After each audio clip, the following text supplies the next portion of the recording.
Жогорку кеңеште жүк 200 түйшүгүн жарандардын өзүнө жүктөгөн мыйзам долбоору сунушталып жатат. Демилгечи депутат Экмат Байпакбаев муну менен бюджеттин чыгымын азайтуу жана чет өлкөдө иштеген мигранттарга шарт түзүлөөрүн белгилөөдү. Эгер долбоор колдоо тапса, 18 жашка толгон бардык кыргыз жарандары чет өлкөгө чыгаар алдында өз өмүрүн жана саламаттыгын милдеттүү түрдө камсыздандырууга тийиш. Ушул мыйзамдын негизи максаты чет мамлекеттеги биздин жумуш орунундагы жарандарға алған қаза болгондогу адамдардын үй бүлөсүнө камсыздоо жолу менен материалдык жардам берүү көрсөтүлөт. Ушул мыйзамдын негизи ушунда. Эгерде чет мамлекетте адам же мигрант жумуш орунун жарата алса, камсыздоо жолу менен 100 000 сомго дейин, 100 000 сомдон кийин эми ушундай бир камсыздоо полис алса, ушуга касыл компания бере турган жолунда. Экинчи маселе, если каза болуп калсам да 200 000 сомдой ага үй бүлөсүнө баягы страховой полисти коюп, страхование менен камсыздоо менен страховой компаниялардын булар ала алат. Чет жакта каза болгон кыргызстандык жарандарды өлкөгө алып келүүдө бир топ каражат керектелет. Мындан улам жүк 200 боюнча мигранттардын фондун түзөлү деп демилге көтөргөн мекендештер да бар. Алар эл өкүлүнүн сунуштаган долбоорун сынга алып, баюунун бир жолу катары баалашууда. Булардын ою элге акча бериш эмес, булар эптеп байыштын көздөп жүргөн адамдар да. Ошон үчүн булар мисалы үчүн колу сынып калса 20 000, буту сынып калса 40 000 беребиз деп.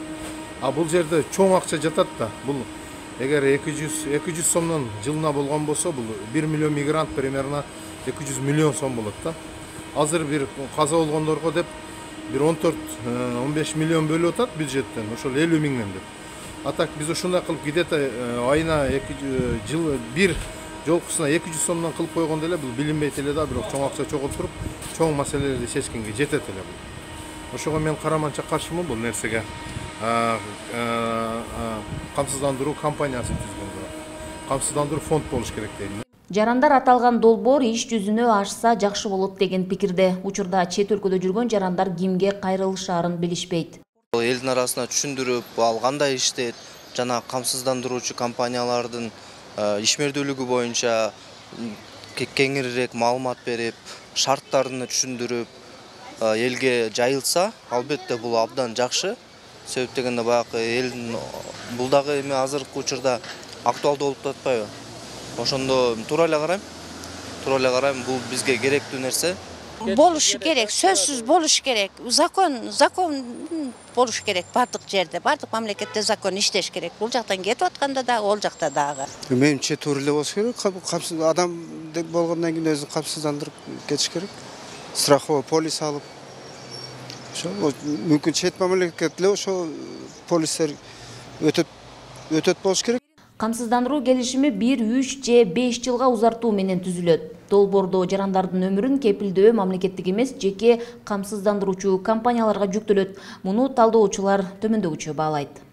Бул иш аракетти ким жүзөгө ашырат? Андан кийин кайсыл механизмдер аркылуу жүзөгө ашырат? Азыр эки кайчылаш пикир болуп атат. Биринчиси бул мамлекеттик камсыздандыруу фонду ишке ашырыш керек деп атат. Экинчи жак, кээ бир эксперттер деп атат, буну жеке менчик жакка бериш керек. Баягы менчик камсыздандыруу компаниялары бар, ошолорго бериш керек деп атат. Эми эки тараптын азыркы бүгүнкү мезгилге келип өзүнүн мындай өтө жакшы жактан көрсөтө элек да. Ошондуктан үчүнчү дагы бир маселе туулуп калышы мүмкүн. Бул айтайлы атайын мамлекет тарабынан фонд уюштурулуш керек деген. Ушул маселелерди караш керек да. Ал эми сунуш өзү долбоор эң туура деп ойлойбуз. Расмий маалымат боюнча бүгүнкү күндө 69 чет өлкөдө 866 825 кыргызстандык эмгектенет. Анын ичинен Орусияда 737 929, Казакстанда 29 835, Америка Кошмо Штатында 20 000 жаран бар. Чет жерде эмгектенген Кыргызстандын жарандарынын ичинен жыл сайын 300гө жакыны ар кандай себептерден каза табат. Гүлжан Ажиматова, Бектур Калыбек уулу, Ош шаары.